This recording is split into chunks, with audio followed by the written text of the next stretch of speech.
Man, it's low-key lockdown. We back with another video today, man. Today, I'm gonna be giving y'all a matchup that should be happening next at light heavyweight, and it should be the matchup for the belt, and then it will be Magomed Ankalaev versus Alex Pereira. Unfortunately, I've heard some news along the lines of the fact that we might not actually get this matchup, and it's because, you know, Alex Pereira wants to come back around March or whatever he wants to come back around, and Magomed Ankalaev, you know, of course, that's during or close to Ramadan time, and, you know, he won't be able to participate in that fight. So, you know, unfortunately, we might not end up getting this fight as soon as it was supposed to happen, but I have a feeling that eventually, you know what I'm saying, with all the patience that we have, this fight will eventually come into fruition.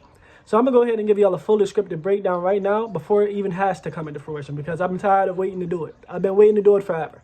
So anyways, man, we got Magomed Ankalaev. We're going to start with the challenger. Magomed Ankalaev, he's a very, very high-level striker. He's not really wrestling heavy, but he is a decent wrestler, not this phenomenal Dagestani prospect wrestling champion, you know, two-time wrestling, you know what I'm saying? Not all that bullshit they be hyping him up to be. He's not the best wrestler in the world. Let's not lie to ourselves. Let's be completely honest here. Let's see, you know, let's use our common sense. Let's use what we see to determine what it is, not what we think to determine what it is, because that which we think does not mean that is that which is. Because I'm gonna say this: Magomed Ankalaev has a 31% takedown accuracy percentage. He has shot, I don't know how many takedowns. I could probably count on my hands how many times he shot a takedown in the UFC. Dude has, I would say, what is he have? Dude has shot, on average percentage of takedowns he shot is 0.92%. Less than 1% takedowns shot in his entire 15 minutes in the octagon each time. So each time he stepped in the octagon for 15 minutes, he averages 0.92% takedowns, which is less than 1% takedown, you know what I'm saying, per fight. Less than one takedown per fight. Less than a takedown per fight is crazy. You know what I'm saying? For somebody who's supposed to be a killer Dagestani wrestler, that is a crazy percentage for somebody who's supposed to be a killer Dagestani wrestler. You know what I'm saying? We've only ever seen him lean on his wrestling like once or twice. And the last time I remember him ever leaning on his wrestling, he did pretty decent with it, but he didn't do anything like, he has 0 submissions. He's been submitted once and has 0 submissions. He has ground and pounded 0 people to sleep. He's just not doing anything that would tell me that he is just killer Dagestani wrestler that y'all hyping him up to be. I'm not a hater of Magomed Ankalaev. I think he's a very high-level striker and a very good prospect. But at the same time, we cannot make somebody more than what they actually are. And I'm not going to sit here and do that. That is all I had to say about that. But anyways, yeah, very defensively responsible, does a lot of things very straightforward and by the book. Very high defense accuracy, you know what I'm saying? Not defense, just very high defensive IQ. I'm going to say it like that. Very high defensive IQ from Magomed Ankalaev. He's very fast. He's not slow. He's very calculated and calm. And, you know, he's also an intimidating looking guy. He looks like he's straight out of the Caucasus Mountains from some cave, which he crawled from when he was like 2 years old, already the size of a car. Anyways, man, yeah. Yeah, that's Magomed Ankalaev. That is the challenger. We all know the challenger, and we all know the champion. The champion being Alex Pereira. Alex Pereira, we're going to get right into him now. Alex Pereira, very, very, very good. 2-division, glory kickboxing champion. Very good knockout power, extreme knockout power. High-level striking, decent takedown defense. You know what I'm saying? He has a lot of different weapons in his arsenal that he's been able to knock people out with. High kicks, elbows for Yuri, high kick for Yuri, left hooks, right hooks, whatever he hits you with, he has the ability to put you out with. So I'm going to say it like that. His defense is decent, but it's not the best in the world, but it's not, you know what I'm saying, it hasn't really gotten him in too much trouble except for in that Israel Adesanya fight. And the biggest place where his defense gets him in trouble is when he's moving forward, never backwards. It hasn't happened backwards so far.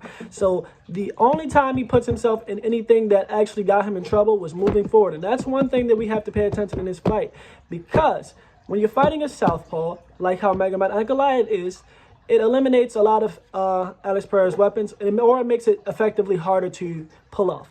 So he has to switch on the calf kicks, which he was doing pretty effectively against a guy like Jamal Hill.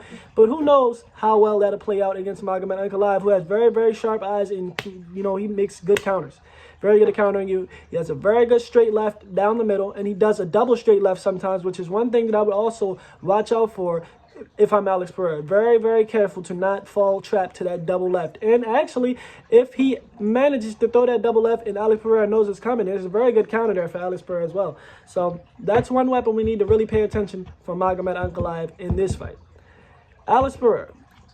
Very, very, very threatening calf kicks for Ankalaev. Ankalaev's calves, if he manages to get off, right, with these calf kicks, and we've seen how he did Jan Blachowicz' legs, and we've seen how Jan Blachowicz did Magomed Ankalaev's legs.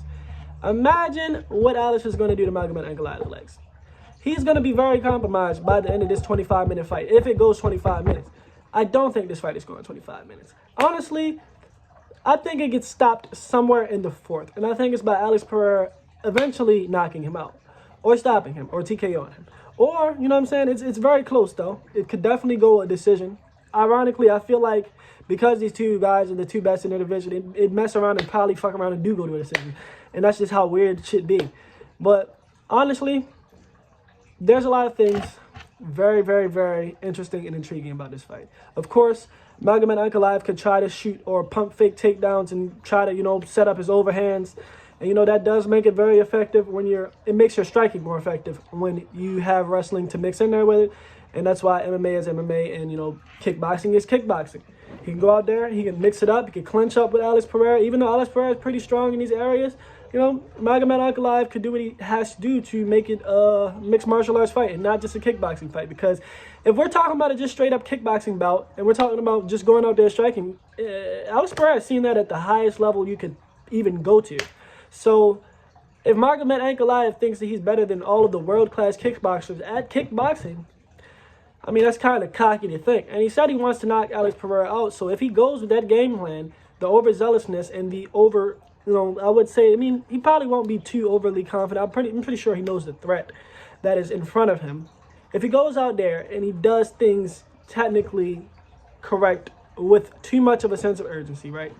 Not technically, untechnically correct, because of his over sense of urgency to try to knock Alex Pereira out, I can see him getting caught and I can see him getting hit with something massive. But with that being said, man, Ankalaev has a big ass head. It looks like it would be very, very hard to knock out a guy with a head the size of Magomed Ankalaev. His head has to weigh 70 pounds. His head has to weigh 70 pounds. And I wonder if Alex Pereira can knock him out. You know what I'm saying? His head is really, really big. But, I mean, Alex hits very, very hard. He's knocked out a lot of people. So, if anybody can knock him out, it would be Alex. You know what I'm saying? I feel like Alex could knock this guy out. I mean, Magomed Ankalaev is not the hugest human being on earth, but he's pretty big. Alex Pereira is huge. He's pretty big as well, but he's not bigger than Magomed Ankalaev, I don't think. He's more... Let me stop rambling. Alex Pereira is more ethical, and he reserves his energy a lot more than Magomed Ankalaev. Magomed Ankalaev does a good job of preserving his energy, but Alex Pereira doesn't really move unless he has to. And that's just one thing I also noticed in this fight. He doesn't really do a lot of unnecessary movements. Neither does Magomed, but more so Alex Pereira. I feel like cardio-wise, you know, it's pretty much a tie. Power, I would give to Alex Pereira. Grappling, I would give it to Magomed Ankalaev. Reach, we're giving it to Alex Pereira. Fight IQ, down the middle. I would say that this is a 50-50 fight if I've ever seen one. But I would definitely say that just due to Alex Pereira being the way better striker and the things that Magomed Ankalaev says and the fact that we've seen Magomed Ankalaev wrestle nobody for 25 minutes, I'm going to say Alex Pereira wins this fight. And somewhere around the 4th or 5th round, there might be a stoppage, knockout, or via doctor stoppage at some point within the 4th or 5th round. Those are my predictions for that fight. What do y'all think? Let me know if I'm tripping. Let me know if y'all don't like what I'm saying. I really don't care if y'all like what I'm saying, but just let me know what y'all don't like about it so I can see, and maybe I can take some of that into consideration. But anyways, man, we out, man. Straight up.